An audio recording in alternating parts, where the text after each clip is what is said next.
Há quem não resistiu o dia mau e tirou a própria vida.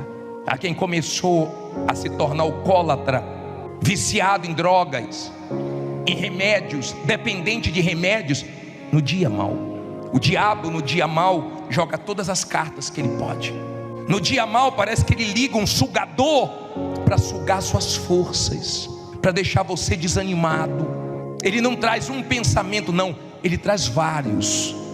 A cabeça acelera e começam a vir vários pensamentos. Ele ataca de tudo que é lado. Os dias maus são tão fortes que são os dias que mais marcam a nossa vida. A gente não esquece. Depois a gente sorri, depois a gente até brinca dos dias maus, mas vivendo os dias maus são momentos cruéis. No livro de Provérbios 24:10, se te mostrares fraco no dia da angústia, é que a tua força é o quê? Pequena.